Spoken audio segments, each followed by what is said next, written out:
de Creva a propósito de uno de sus últimos informes que analiza la situación económica en el marco de la pandemia.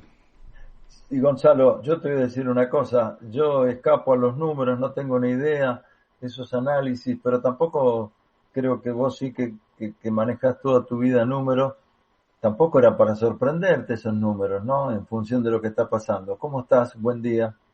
Buen día, Luis, equipo, ¿cómo están? Bien.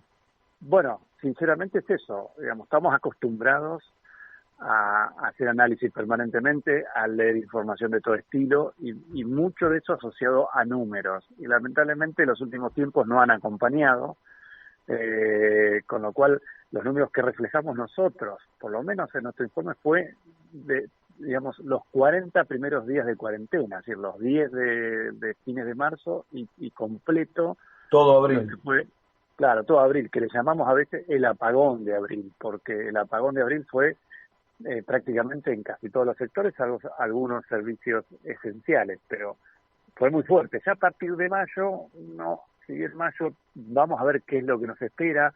Mayo ya hubo algunas restricciones que fueron levantándose, pero estos primeros 40 días nos dan gran alarma. No nos sorprende, pero es claramente hay muchos sectores que han caído muy fuerte.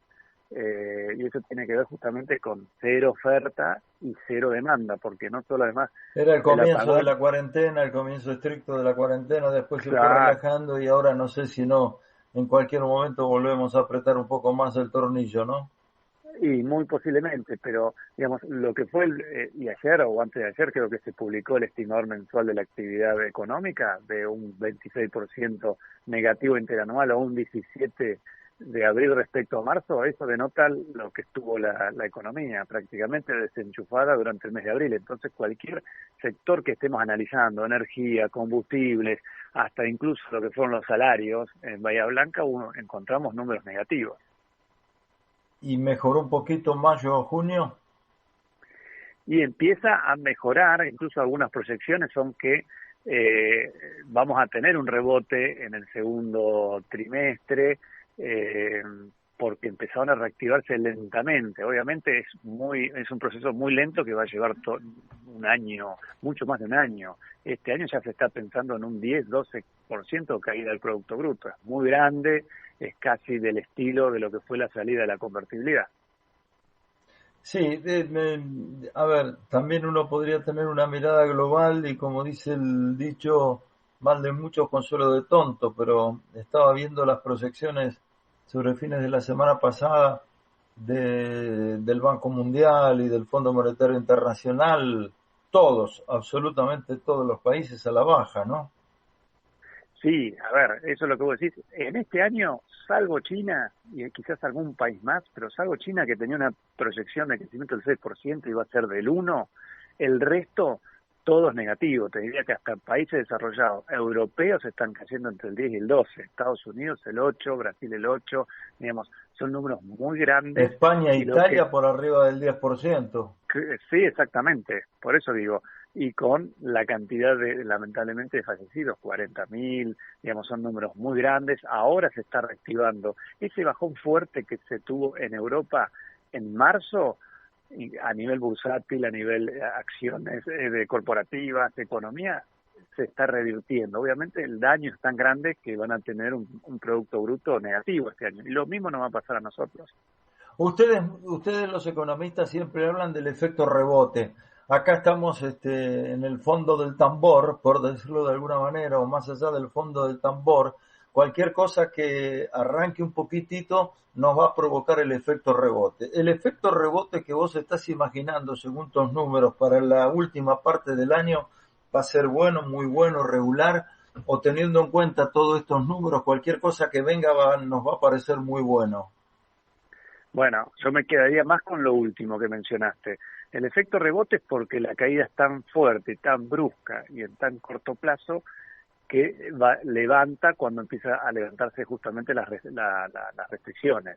Empieza a dinamizarse un poco la economía y cualquier movimiento hacia arriba es mucho mejor. Vos pensás que durante meses pasados se vendía, algunos comercios intentaron vender online o por WhatsApp o por como podían. Sí. Sin embargo, levantaron las restricciones y quizás en un día vendieron más de lo que vendieron online. Sin embargo, cuando Mira, te voy a contar a propósito lo que me dijo, que me causó gracia la semana sí, pasada, un amigo que tiene un negocio importante en Bahía Blanca, y entonces me dijo lo siguiente, le hice esta pregunta, ¿no? Entonces me dijo, bueno, pero depende de cómo querés que lo mire. Entonces le digo, ¿cómo querés que lo mire? Claro, si yo me pongo en marzo, abril, que no vendía nada, hoy viene alguien y me compra 2 cordones, ya aumenté la venta un 300%, me dijo. pero bueno, a eso me refiero. Online vendieron 2 cordones, pero cuando abrieron, ahora parcialmente vendieron 5. Entonces, la relación es, bueno, multipliqué mis ventas respecto a lo que fue online. Ahora, si lo comparo pre-pandemia, estoy muerto. Claro, Eh, esa es decir, arranqué como a la conga, -10. claro, pero de todas formas eso tiene algún efecto de expectativa. Uno Claro, sabe que si puede tener habilitado su comercio, algo de movimiento va a haber, pero va a sí, tardar, no sí. es un boom de demanda, pero sí ese rebote va a existir y va a tratar de compensar la caída, el daño ya está, lamentablemente. Pero por eso te preguntaba, a ver, las proyecciones son muy difíciles de hacer porque nadie sabe cuándo esto termina ni cómo termina. Pero en algún momento va a pasar, en algún momento volveremos, Sí, como se dice ahora, entre comillas, a una nueva normalidad. Hay también, imagino, yo no soy un gran analista en este sentido, ni mucho menos. Imagino que hay también una demanda contenida. Cuando se abren las puertas, esa demanda contenida va a hacer sentir sus efectos. ¿Qué pensás? bueno, la demanda contenida, estoy completamente de acuerdo. Hoy hay una demanda que está a la espera porque si encima en nuestra localidad empieza a haber contagio comunitario o como se le llame, Sí, la gente empieza a tener su miedo. Y eso que hoy son muy poquitos. Si esto se complejiza, la demanda va a volver a desaparecer. Pero esto va a pasar, como decís vos. Van a pasar los meses y el ambiente y el clima, las expectativas van a ser otros. Y ahí la gente va a empezar a salir y va a empezar a consumir.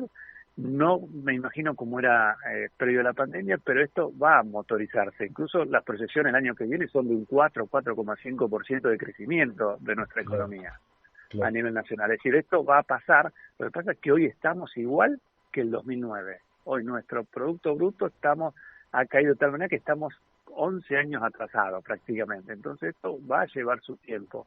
Pero es verdad lo que sí, a medida que pase el tiempo va a empezar a dinamizarse y va a empezar a tener mejores perspectivas. Estamos muy bajos, entonces cuando uno está muy bajo, la caída ha sido muy abrupta, cualquier movimiento es positivo y eso, digamos, trae buenos resultados.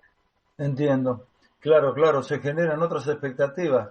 Como ustedes siempre Así dicen es. los economistas, mucho de la economía tiene que ver con las expectativas que se generen, ¿verdad?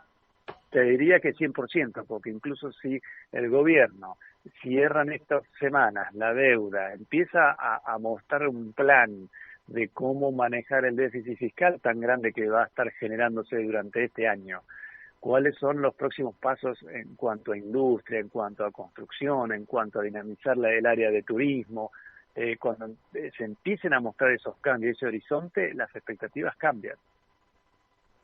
Bueno, Gonzalo, como siempre, un gusto, pasarlo lindo. Gracias, un abrazo para ustedes, adiós. La palabra de Gonzalo Semilla, economista en jefe del CREVO, a 9:40.